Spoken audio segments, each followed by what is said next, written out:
Okay, again, thank you everyone for joining Career Innovations weekly Q&A session. If you ever miss a session, like I said, that you can actually check this on our YouTube channel. It takes us about anywhere from 24 to 48 hours to upload them. Sometimes they may not be out there for 3 or 4 days, depending on our caseload. If this is your first time using a GoToWebinar platform, you can ask questions one of two ways with your panel. And it really depends on how you logged into the workshop. You can raise your hand and I can unmute your mic and you can verbally ask your question, or you can type your question in the question box below or the chat feature box below. If you dialed in using a touch tone phone, you should have entered an auto PIN number. This way you can actually utilize the verbal option as far as me unmuting your mic. But keep in mind, as we do cover the questions, if you have a question while I'm going through any of the material whatsoever, don't hesitate to go ahead and type your question in there. All questions are answered following the workshop. I am going to go ahead and tell you today is actually going to be a pretty short workshop unless I get a lot of participation from our attendees here. I know this particular workshop fell following a holiday weekend, so I only got one question that came in, and I'm going to just talk on that and elaborate on that question a little bit. But I did get quite a bit people that actually signed up for the workshop, but there weren't as many questions as there used to be. Usually I get anywhere from 8 to 10 questions, and sometimes I get so many questions I'm unable to even put them on the slide, and I have to just verbally talk the question out as we go through it, because I may get some last minute questions before the presentation. So this workshop may be relatively quick unless we have some questions from you guys out there that may have some burning questions that you just weren't able to get in, or maybe what we cover may spark a question or two that you would like some insight in. Okay, first things first, I usually give about a 30-second introduction of myself. Who am I? I'm Bridget Bagg, and I'm the founder of Career Innovations. I also am the director of recruiting. That's pretty much the title I go by. We were launched in 2007. We are an executive search firm. We're pretty much a referral-based firm, and we pride ourselves in innovative technology and the tools that we use to locate some of the best talent for our clients. We also want to be able to give resources to the candidates that we don't place, because let's face it, 95% of the candidates that reach out to us, we just don't have a position for. So we wanted to create some type of solution and put something in place to give back to a lot of the candidates that may be lost in their career search. And this is one of the things that we do as far as offering this Q&A session every Monday. One of my true passions is organizational change, and I really think that, organizational culture starts with the company's core values. It's pretty much the foundation of attracting and retaining top talent. So I really do look at a company's culture and pretty much how they not only get their top talent, but how they actually get them to stay. And that's something that I'm looking at, especially a lot of these small startup companies that are coming out, tech companies, small firms, and they have different type of innovative ways to keep their talent or just to attract them, period. I really like to look at how their culture has evolved over time, and what can these bigger companies do to adapt to some of the changes that these smaller startups are doing. Some of the services that we offer outside of these Q&A sessions, we do compensation benchmarking, referral retention workshops. If you do have a chance to, or had a chance to go to our website, we also offer services to job seekers as far as resume writing, career coaching, and just give insight as far as market research, looking at some of the companies that may be out there that's hiring, and just give you some insight on, what to expect in general. So we do that as well.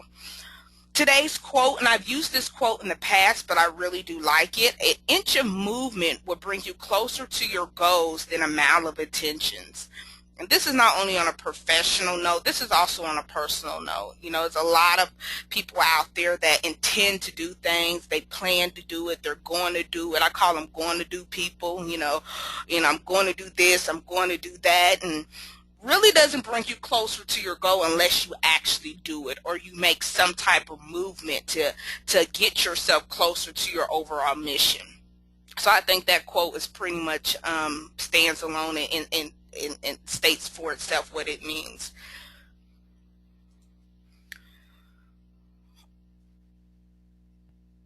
This slide came to mind because I was looking at a TV show, and I don't know if anyone ever watches IDTV.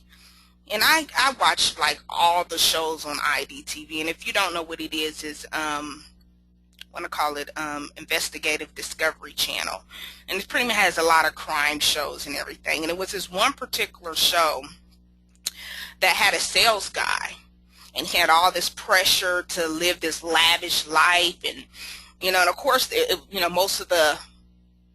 most of the shows on IDTV are related to like crimes and murder or suspense and, pretty much the whodunit type of thing. And it was this guy that was just living this lavish life. He was a sales guy. And one thing that he said, he was trying to, provide for his wife and his family. And he was just getting so caught up in the materialistic world. And especially when you start to get more things and acquire more things, you tend to want more things. And that's pretty much what happened to this particular couple, and the wife had, started having taste for the finer things, and, wherever she wanted got more and more expensive. And this guy was a salesperson, and he lost his job. So he was trying to cover up, him losing his job, and he would go through the motions of going to work every day. Just to make a long story short, I guess to sum up the story, how the crime occurred, instead of, having to tell his wife that basically we're broke, he decided to, IDTV, he decided to take her life. But the point, I remember what he said in the show was, you're as good as your last sale. And I was like, wow. And even when he lost his job, and I know you're probably thinking, how does this connect to me finding a job? I'm getting there. I just thought of that because that was something that he said on the program, and he was like, he couldn't get a job, and and the jobs that he did get would not compare to his job that he had before, that was making all this money. And and he pretty much said, you're as good as your last sale. And he said when he'll go out there and interview and just couldn't get that same job or that same opportunity, he kind of felt like a failure. And I look at that as, when you say you're good as your last sale, this can be you're good as your last interview. You're good as your last, close ticket if you're in customer service. You're good as your last attaboy that you may have got from your boss. And unfortunately, this is sometimes how the corporate culture is warped, that, sometimes, they love you when you're doing great, and, and they turn their head when you're not doing so good. And when you want to look at this, you want to ask yourself, what makes you competitive in your industry? That's what you want to ask yourself. What makes you competitive? How are you different from every other person out there? And this particular guy, he was in sales, and he actually said, and the reason why he made so much money, he was in aviation. He sold aircraft. So you can imagine, one sale, you're set for the year pretty much. So he was selling items of large value, so his commission was very, very large. But what made him different from anyone else that sold those same type of planes? And that's something that you need to ask yourself when you're out here looking for a position. What makes you different from everybody else that's in the industry that's just like you? You also want to look at, how does technology affect your marketability? And I've worked with candidates that, refuse to use social media, refuse to use different techniques to find positions because, this is their first time out there looking for work. They haven't been unemployed for 10 or 15 years. So this is all new to them. And I really don't think they refuse to use social media, as some people put it. I think that they just don't understand it. And we tend not to embrace things that we don't understand. So I don't think that they refuse to use it. They just don't know how it works. And I work with people when I ask, hey, add me on LinkedIn. And they never do. And I'm thinking like, well, maybe they just didn't add me. And come to find out, they don't have a LinkedIn page. That's the first thing employers look at is your LinkedIn profile. This is even before they get your resume. Sometimes this is their only way to source or filter through candidate is to go through, LinkedIn profiles. And if they see a profile that piques their interest or they see a profile that populates after a particular keyword is typed in, then they may reach out to that candidate and ask for that resume. Given that profile is full and completed in its entire form, they may reach out to them. Next thing you want to look at is your education, your experience, or training dated. And this is something that I'm not saying is your fault. I've actually have worked for or worked with candidates that worked for companies that believe in, hey, if it's not broke, don't fix it. And some companies to this day are still running on old software. Some of them haven't even updated their Windows or haven't updated their Word. So I'm not saying it's that, it's always the candidate's fault, because I am aware there are companies out there that, hey, it costs too much to, update everything as each version comes out.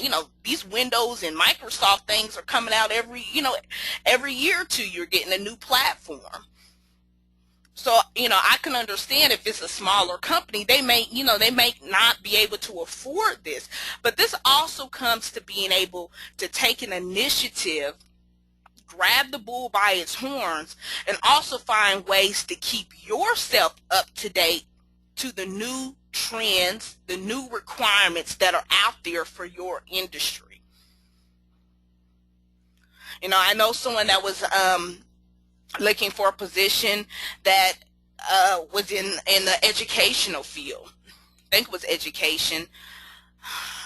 It was one field that really didn't require, let's put it like this, it was an industry that didn't require technology probably 10 or 15 years ago. So, and it's amazing that I can say 10 years and we're still talking about 2000 and something, 2004. We're not even talking about the 90s, so it's amazing that I can say a decade ago and we're just still in 2004. And what their position didn't require particular technology, and here it is in 2014, they're looking for that same type of position, and everyone that they apply to are requiring a particular training or software. Do you know how to use this? And he's like, I never used this in my past job. Well, guess what? Now everyone that's in this industry is using this particular software. So we're using it. And they look upon the candidate, well, hey, if you don't have the knowledge or have the technology know-how for this particular role, we're going to go to someone that does. And that person is overlooked, even though they may have the experience to do the job. So don't let things like this prevent you from moving forward. And that's pretty much the statement. You're as good as your last fill in the blank. And I hate to say that the world is like this, but it is. And unfortunately, we as creatures of habit, we remember, the great things, or I should say we remember the bad things more than the great things. It's kind of like what my mom used to say when I was little, I can tell you yes 10 times a day, but you'll remember that one time I told you no. But you forget all the times I said yes. So you want to also keep that in mind when you're moving forward, that you don't want something that may be trivial from you actually making a career move to hold you back because your competition has that on you. So you want to do your research and make sure that you are bringing the most current skill sets to the table. The one question that we have that I'm actually going to answer now, I wanted to actually do that. The first question was, one question was submitted on how to write a perfect resume. They wanted to know, how do you write a resume that basically employers are going to respond to, that's pretty much a general resume that everyone's going to love. And just like unicorns, it doesn't exist. There's no perfect resume. And this is coming from a person that before CareerInnovations became a staffing firm, and just a little history about us, before we became a staffing and recruiting firm, I did resumes. And that's all I did. Didn't even do staffing and recruiting. It kind of evolved into a staffing and recruiting firm because I had so many amazing resumes. I said, wow, I should find these people jobs. So it kind of turned into a staffing and recruiting agency. But I never made a perfect resume. Why? Not because I can't write. I think I do a very exceptional job as far as writing them. Is that you always are going to have a changing audience. When you have it can never be perfect in everyone's eyes. You may make it acceptable for one person, and then someone else may, oh, it's okay. It's not what I would prefer. So you're always going to have a changing audience. And the thing is, resumes are very subjective. It's very subjective to the reader.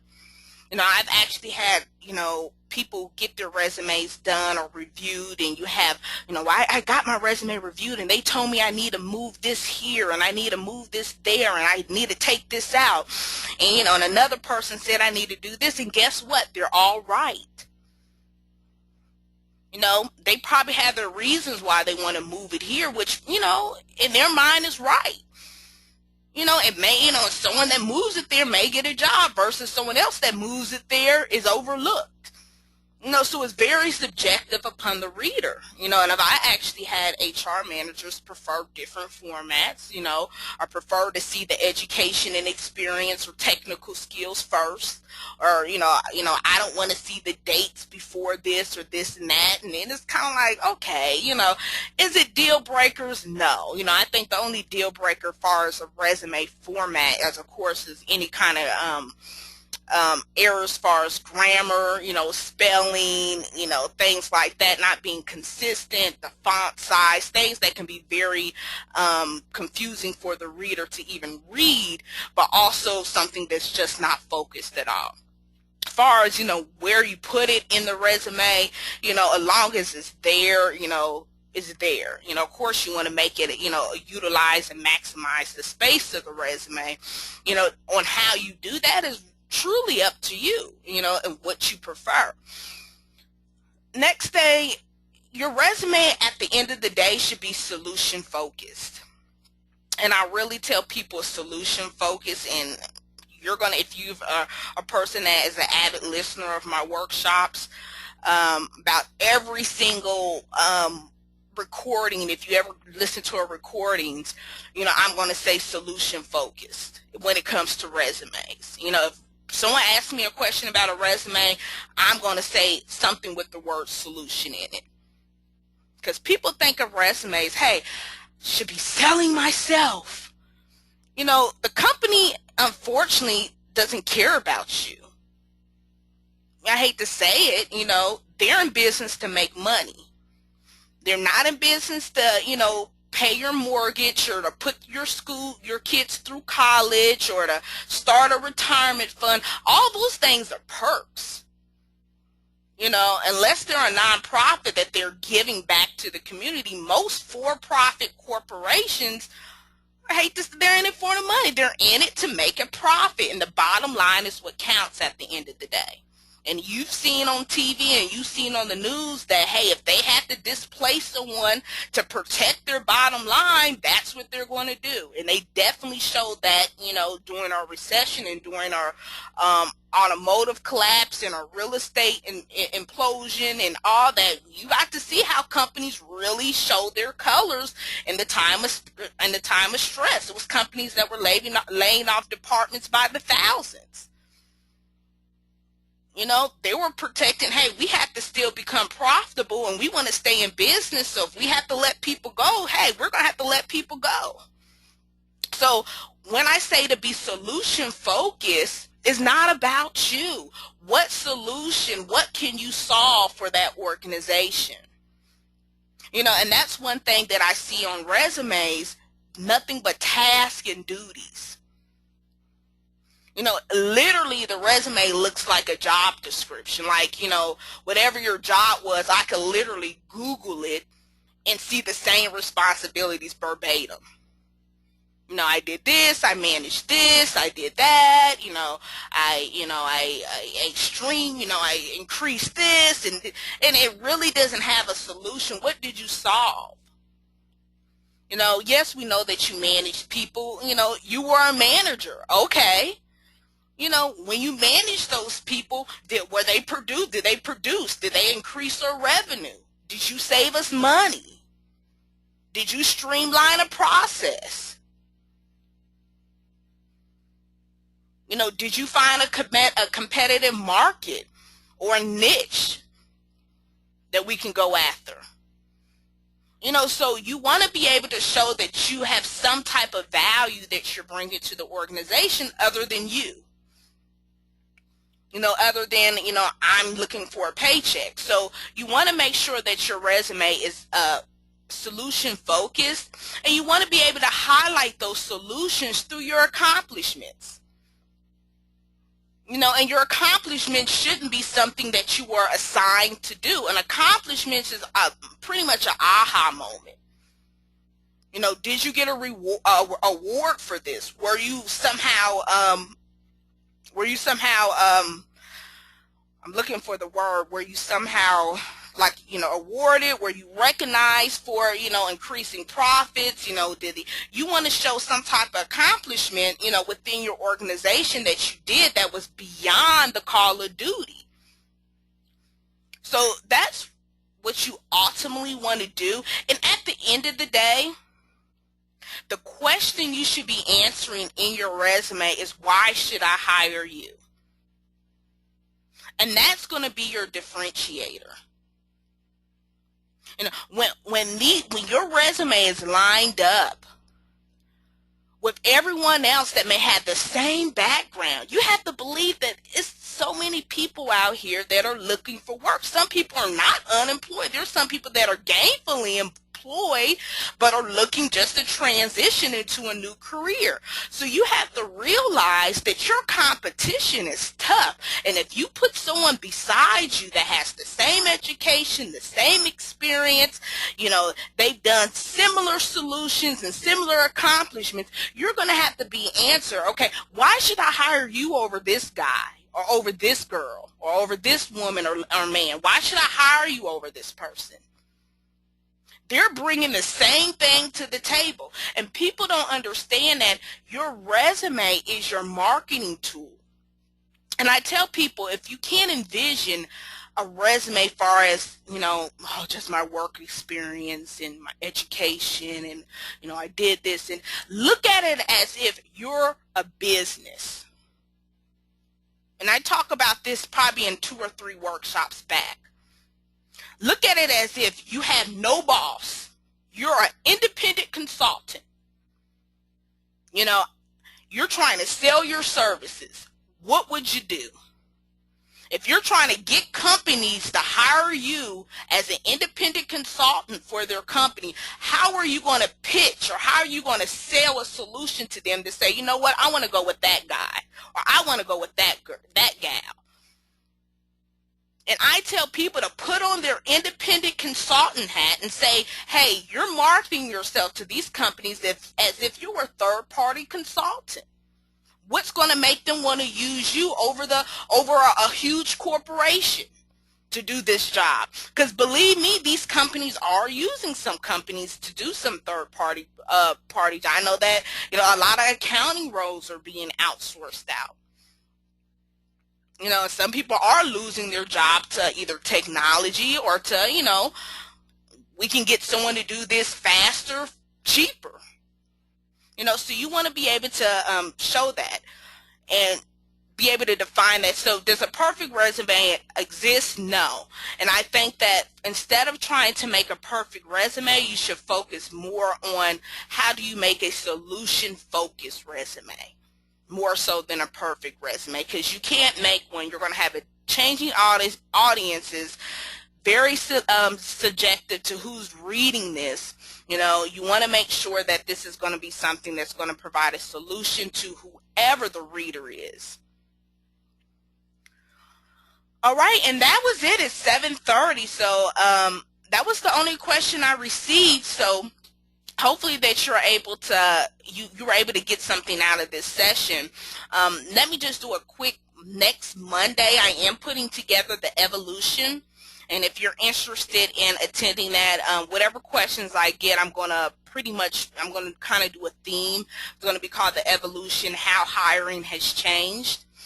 So I'm going to pretty much put some tidbits on how hiring has changed, put some statistics in there about the different hiring trends across different demographics, and I'm working on that. So if you do want to join next week's session, whatever questions I do get in, I am going to actually implement them into that theme. At the end of this workshop, there is a survey, so make sure that you do take that just to let me know pretty much how the workshop was. Would you attend again? Any questions that you have for other workshops? And we do have different workshops on the website, as far as writing a winning resume and putting the action into your plan, all that stuff's on the website if you're looking to actually get a workshop that's tailored to a particular topic, and we go deeper than just scratching the surface, and we actually put together things that you can implement in your current job search. So let me go ahead and open up the lines. If you have a question, you can raise your hand, or I'm going to go at the bottom to see if there's any questions. Let me see if I have any questions down here.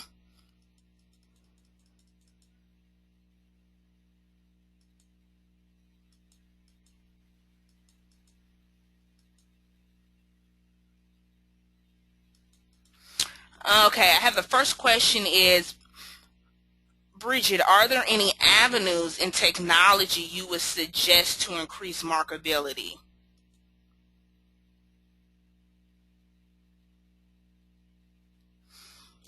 When you say technology, far as how to market yourself on a technical platform, or you're asking me for what particular IT skills are relevant in the market that you should be aware of or increase, let me know.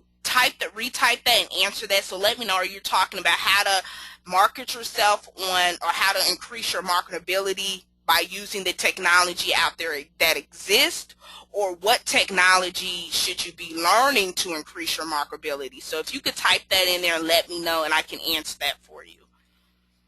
The next question was, is it even ever appropriate to ask why you did not, or why you were not chosen for a job?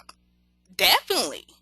I don't think it's inappropriate not to know. I think that, and that's one of the stages that I talk about, or one of the things that I talk about when you put together your action plan, is to have a feedback process, which does require, actually the feedback follow-up process, which does require, or I recommend that you do, if you weren't chosen, and if you were, taken through the entire hiring process, as far as you were interviewed, and and it was down to 1 or 2 people and you weren't chosen, I would ask, what made, what was it that, made them offer it to another person? Why weren't you competitive? Yes, I don't think it's not appropriate to do that. If we're talking about asking why you didn't get chosen for an interview, that's going to be a little bit harder, especially nowadays where people are using kind of a autoresponder type of thing. If you apply to a job and you weren't selected, you get this autoresponder saying, hey, thanks for applying, but your qualifications don't match. And I'm pretty sure they're sending that to about the other 500 people that applied as well. You can follow up on those type of emails, but if this is a huge organization that's sending you that, I can, it's pretty a very slim to no chance of getting a actual response. It could be that their parsing software filtered you out, and they don't have a reason why they didn't. They didn't select you. Maybe you didn't have enough keywords in your search, and before a hiring manager or a recruiter ever saw your resume, you were parsed out by this software. I don't know, and they probably couldn't tell you either. But if you've actually gone through the hiring process and were interviewed and actually had a conversation and interaction with some of those team members and you weren't selected to move forward, I would definitely ask, in a very professional manner, what chose you or what led you to make a decision that was different than mine, or even ask them for advice instead of, putting them in a position where they have to, give you all these flaws or say, well, you don't have this or you don't have that. You can put them in a position where you can ask them for uplifting recommendations. Hey, I didn't get this position, but what could I have done to be more, to be more competitive? What's something that I'm lacking in my background that I should work on to get a similar position like this? So that way they're giving you positive reinforcements, and rather than rattling off, all the stuff you don't have that the other guy did. So you want to actually phrase it in a way that they can give you positive feedback, because if someone asks me, okay, you didn't get the job, but you're actually asking me, how can I improve for a position similar to this, I would be more than happy to say, hey, this is what you can improve on, or I will recommend that you do this, that way if you apply to this job, you have this particular skill or this particular this, or whatever the case may be, that they can give you some type of positive reinforcement. And whatever they give you that you need to work on, or wherever they suggest to you, may also, look at that as also the reason why you probably weren't hired, if that answers that question.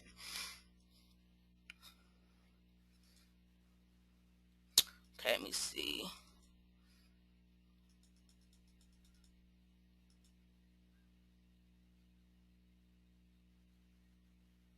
Now, what technology is prominent right now, or what should I be using to increase my marketability? What technology is, well, it depends on the industry that you're in, what technology that would be something that's required. But if you want to increase your if you're just basing on increasing your marketability on just technology, I'm going to answer it both ways. I will actually look at whatever industry that you're pursuing or whatever industry that you're going after, and look at the requirements. And better yet, look at the people that are already in those roles. And I've talked about this in past workshops as well. If you want to know what your competition is, you need to know what your competition is doing. So the best way to make yourself as marketable as possible is look at people that are already in these roles that you're applying to. Look at the technical skills that they already have. Look at the training they've had. Look at the workshops and seminars they attend. You may also have to look at the education they have. And you have to be very honest with yourself and say, do I measure up? And I tell people to do this with the companies that they're currently applying to right now. If you're applying to a company for a particular position, I will go directly to LinkedIn, filter LinkedIn out, look at that company, look at the employees at that company, narrow it down to that title, and look at someone at that company in that particular role that you're actually applying to, and look at their background. They hired that person for a reason. If they've been there for a couple years, not only were they hired, they actually have some type of track record or some type of loyalty with the company. So you also want to look at, what are they bringing to the table? That does include their technical skills, their experience. Look at the past companies they worked for. Now, I know that some, especially this is big in accounting, accounting firms for one, some companies only hire people that work for the big four, big 4 or 5 staff accounting firms in the U.S. You only want people that work for these major firms. And if you ever go to their site, every person that worked there has sometime in their professional career worked at a particular large accounning firm. Yeah, and sometimes they actually put that in the description. Prefer someone that worked at and they rattle off the 4 major CPA firms that are out there. So you do want to look to see what your competition is doing, and that also goes down to what they're bringing to the table, and you have to be honest with yourself and say, what can I do to be competitive? What do I need to do to be competitive? Someone like this were to apply to this job, would I get it or would this person get it? Far as technology to increase your marketability, far as how can you market yourself, the first thing you need to do far as using technology and market yourself is, not only rely heavily on your resume. Your resume is going to get as far as you lead it or get as far as you solicit it out. So if you're only using your resume to apply to positions online, that may be your only outlet right now. I don't know if you're currently employed. There's some people that are job seeking that are currently employed, so that's their only way that they can get their resume out at this time. But if you're not currently employed and you're not trying to do any type of confidential search, also find ways outside of technology to get your resume out there, because technology has made the hiring process so bombarded with resumes. That's why most people, when they apply, they don't even hear anything back because everyone's applying to them. Start getting out there, networking. And I tell people, use LinkedIn. If you don't know how to use it, there's free workshops out there that show you how to use LinkedIn. I think that LinkedIn needs to be your best friend, because this is your first line of defense if you want to start connecting with decision makers in your industry. And decision makers are the best people that you can connect with, because they make the decision whether or not they want to bring you in for an interview or not. So if you can already get yourself in front of a decision maker, you're saving them the work of having to go through 500 resumes. No, we have our person right here. Now, I want to interview this person. So, you really want to find a way to get yourself out there, and it's really about making those connections with the decision makers, either on or offline. You can do both. I tell everyone to leverage both of them. When I mean by leverage both of them, when you go to a networking event and you collect all these business cards, you should also be connecting with these people on LinkedIn as well, and building some type of relationship beyond the internet. And that means, start joining associations that are pertinent to your industry. There's no reason that you're in marketing and you're not part of the American Marketing Association. Same thing with human resources. If you're an HR leader, and you're a person that's in HR, you should be a part of SHRM, the Society of Human Resource Management. This is where all the people that are in this field come together and share ideas on how to better their best. So you do want to be able to be in the same room, in the same network as these people that, and many of them are decision makers. Or if they're not, they definitely can get your resume to the right person that is. So I hope I was able to answer that question 2 different ways.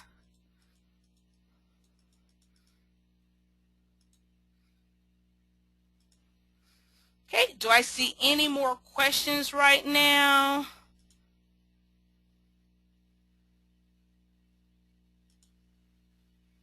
Don't see any more questions. We're at a quarter till, so it looks like we're going to actually end 15 minutes early. I don't see any more new questions that are coming up. I really do appreciate your time.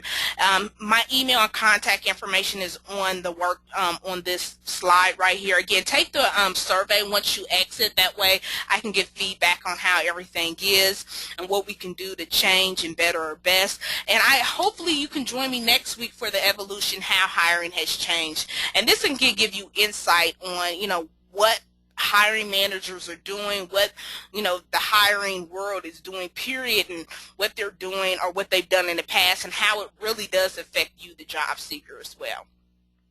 So thank you so much for your time. Have a great night, and hopefully I'll talk to you next week. Bye-bye.